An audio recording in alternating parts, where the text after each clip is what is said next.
자, 이 시간에 같이 나눌 하나님의 말씀은 데살로니가 전서 2장 19절과 20절 두 절입니다. 같이 한 목소리로 봉독하겠습니다. 시작. 우리의 소망이나 기쁨이나 자랑이 면류관이 무엇이냐? 그가 강림하실 때 우리 주 예수 앞에서 너희가 아니냐? 너희는 우리의 영광이요 기쁨이니라. 아멘. 제가 의과대학 학생 시절 임상 실습을 나갔을 때나 그리고 제가 신촌 세브란스에서 인턴과 레지던트 수련을 받으면서 그곳에서 수많은 환자들과 보호자들을 보았고 만났었습니다. 환자나 보호자 모두가 다 그렇듯이 그분들은 모두 질병으로 인해 고통에 찌든 그 모습이 항상 있었는데 그것이 저의 마음을 아프기도 했고 때로는 힘들기도 했습니다. 그 중에서도 의사인 제 마음을 가장 쓰리게 했던 환자는 어떤 환자냐면 신체적으로나 정신적 그리고 감정적으로 성장이 멈춘 환자들입니다.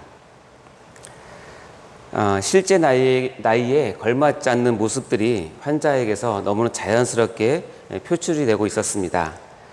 의사로서 그 다음 성장을 위해서 뭔가를 해줘야 하는데 그게 쉽지만은 않습니다. 더군다나 그 환자가 그 사실을 인지하지 못하고 그저 천진난만하게 그 수준에서 안주하고 있을 때 더욱더 마음이 많이 아팠습니다. 특히 그것을 바라보는 그 환자의 보호자의 애끓는 그 심정을 알게 되었을 때는 서로 같이 눈물을 흘리며 원망 아닌 원망을 하늘에 하기도 하였습니다. 혹시 이 자리나 혹시 유튜브에서 이런 종류의 어려움을 겪으시는 분이 계신다면 양해하여 주시기 바랍니다. 오늘 말씀을 통해서 또 큰 위로를 받으시기 바랍니다. 이렇듯이 우리가 신체나 정신적인 자람도 그 때가 있는 법이고 그 단계를 넘어서 다음 수준으로 성장을 해야 비로소 정상적인 인간의 모습을 유지할 수 있는 법입니다. 혹시 여러분은 우리 자녀가 어느 한 수준에 머물러서 평생의 그 자리에 안주하고 있기를 바라는 분은 한 분도 안 계실 것입니다. 예를 들자면 한두 살 때의 그 귀여운 모습이 너무 좋아서 자녀가 평생을 한두 살로 지내는 것을 바라는 부모는 한 분도 없을 것입니다. 그렇겠죠? 또는 중2 때 우리 아들이나 딸이 시험에서 전교 1등 한 번 했다고 너무 좋아서 그 아이가 평생 중2로 있다면 끔찍하겠죠? 집안의 왼수가 중2인데요. 정말 누구나 다 원하는 대학이나 원하는 학과에 수석으로 입학을 해서 진짜 엄청 자부심이 뿜뿜한다고 해서 평생을 대학 신입생으로만 지낸다면 아주 골치 아플 것입니다. 아무리 연애가 달콤하고 뜨거워도 한 50년, 60년 연애만 하면 어떻게 될까요? 우리 인간의 본성에서는 즐겁고 쾌락이 있고 편안한 곳에는 언제나 그곳에서 자리 깔고 누워서 안주하고 싶은 것이 인간의 속성인 것 같습니다. 누구나 다 마찬가지일 것입니다. 인지상정이라고 하죠. 이런 것이 똑같이 우리 영적인 성장과 성숙에도 똑같이 적용되고 있음을 우리는 알 수 있습니다. 그래서 어느 정도 신앙이 자리 잡게 되면 야, 신앙생활이 이 정도면 됐지 뭘 더 하려고 하나 라고 하며 자신이 설정해 놓은 어떤 신앙의 수준에 자리 깔고 누워서 안주하려고 하는 죄성이 우리 모두에게서 발견됩니다. 자, 주일 예배만 드리면 됐지. 야, 무슨 수요 예배냐, 금요 철야냐 이렇게 하는 분도 계시고요. 주일 헌금 한 번만 드리면 됐지. 무슨 11조냐, 무슨 특별 헌금이냐. 아무 데서나 기도하면 됐지. 이 새벽에 왜 새벽 기도냐 라고 하시는 분도 계십니다. 그러면서 자기가 정해놓은 수준을 넘어서는 것들을 보면서 야, 저건 너무 지나치다 라고 자기 기준으로 판단해서 평가절하해 버립니다. 그런데 이런 안주하려고 하는 마음, 즉 안주감은 우리를 속이는 대표적인 마음인 것입니다. 자, 그렇다면 하나님은 우리를 어느 정도까지 자라게 하고 싶으신지 그것을 알아보는 것은 매우 중요하다고 하겠습니다. 왜냐하면 거기에 도달할 때까지 우리는 수시로 어느 수준과 어느 레벨에서 안주하라고 하는 마귀의 유혹이 늘 따라다니기 때문에 그렇습니다.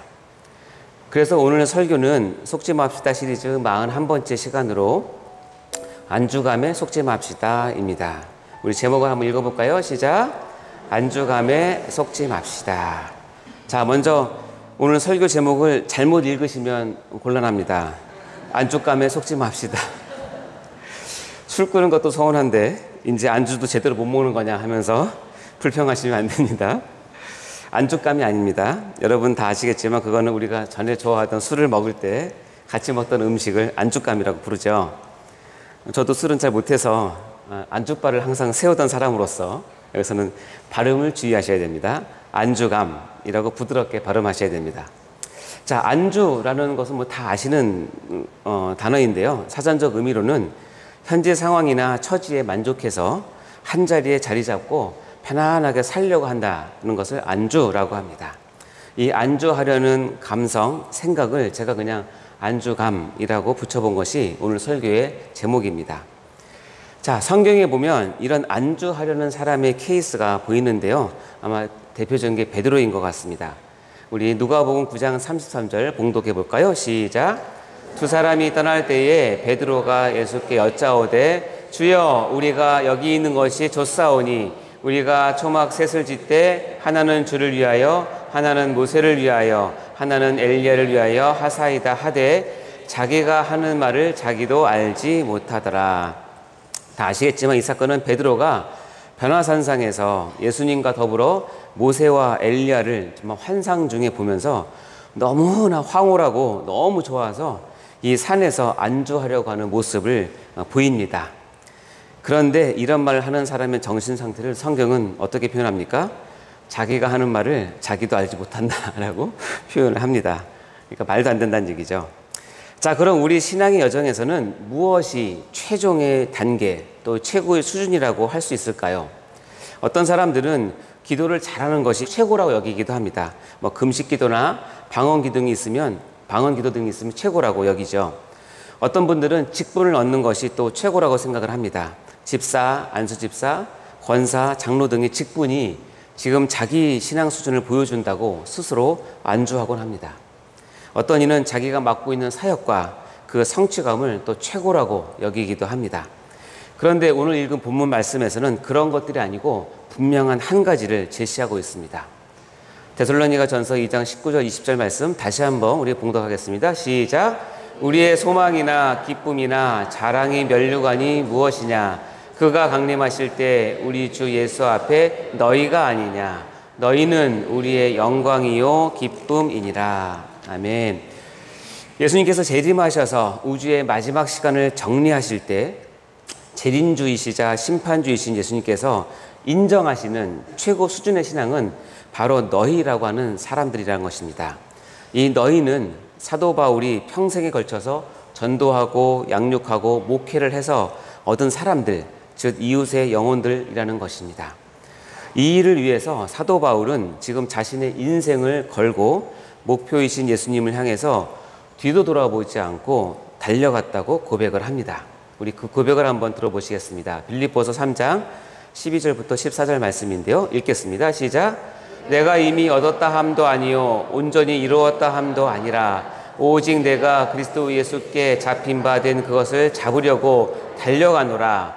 형제들아 나는 아직 내가 잡은 줄로 여기지 아니하고 오직 한 일 즉 뒤에 있는 것은 잊어버리고 앞에 있는 것을 잡으려고 표대를 향하여 그리스도 예수 안에서 하나님이 위에서 부르신 부름의 상을 위하여 달려가노라. 사도 바울은 자기의 인생을 예수를 향해서 달려가는 인생이라고 이렇게 고백을 한 것입니다.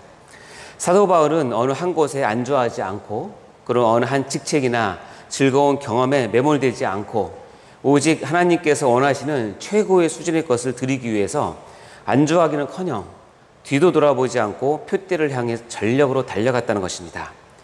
저번에 우리가 같이 나누었던 거 기억나시나 모르겠는데 3단계의 성장이 있어야 한다는 것을 뜻하는 것입니다. 기억나십니까? 자기 인식을 통해서 자기 부인으로 가야 되고 자기 부인을 넘어서 자기 남편으로 가야 된다. 자기 남편은 밑에 제가 해설을 해놨는데요. 나는 언제나 남의 편이다 라는 뜻입니다. 이웃 편이고 이웃을 위해서 나는 존재한다. 즉 나의 사명은 다른 사람의 영혼을 위한 것이다 라는 것이 자기 남편이라는 것입니다. 바울은 자신이 다메섹 도상에서 부활하신 예수님을 직접 만나서 비로소 자기 인식을 한 것입니다.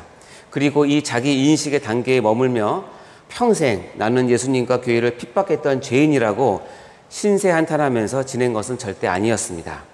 바울은 자기 인식 단계에서 철저한 회개와 더불어서 투철한 사명감을 부여받고 그의 사역의 현장에서 바로 적용을 하였습니다.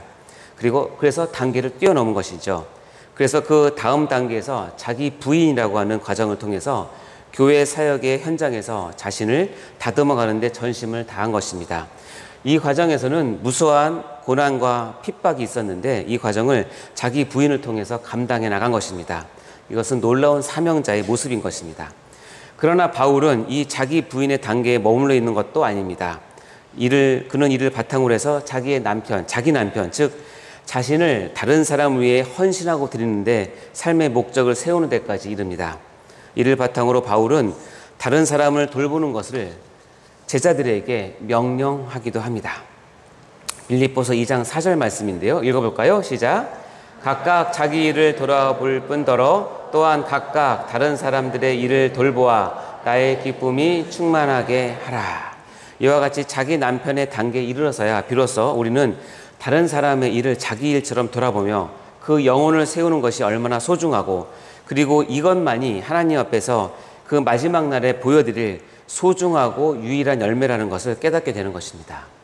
그래서 사도 바울은 중간중간에 그만 쉬고 싶고 안주하고 싶은 그 수많은 유혹을 뿌리치고 전심으로 그 최종 목표, 최고 레벨의 신앙의 열매를 위해서 전력으로 달리는 인생을 살 수 있었던 것입니다.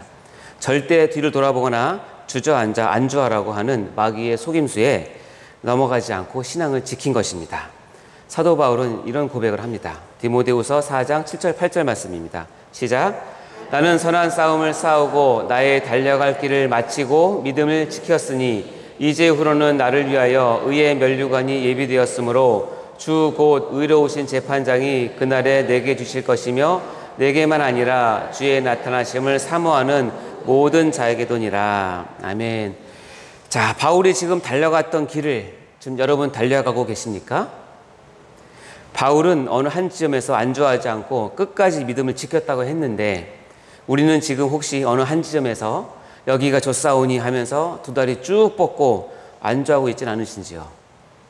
바울은 선한 싸움을 싸우며 진격을 하고 있는데 우리는 혹시 이 정도면 됐지 뭐 저렇게까지 해야 돼? 너무 지나치게 믿는구먼 하면서 궁시렁거리면서 안주하고 있지는 않으신지요?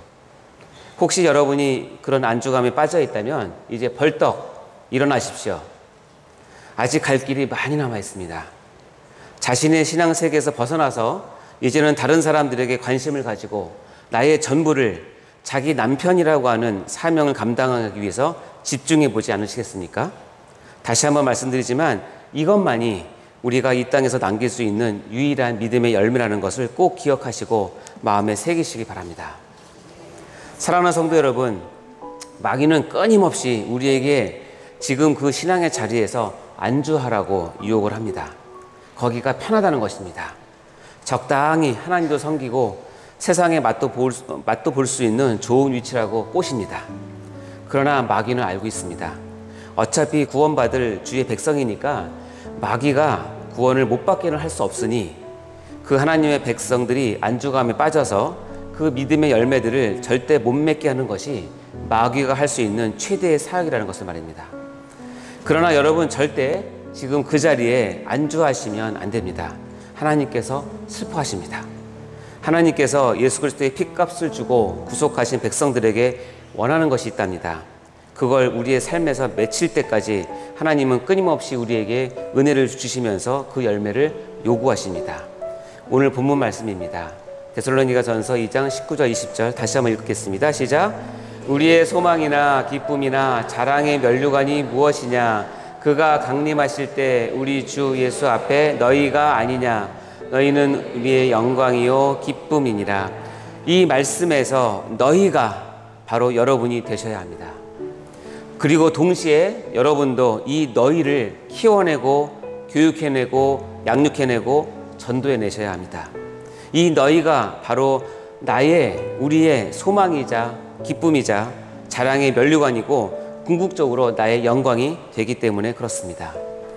여러분 평생에 이런 너희를 풍성히 맺는 귀한 사명자 다 되시기를 주님의 이름으로 축원합니다.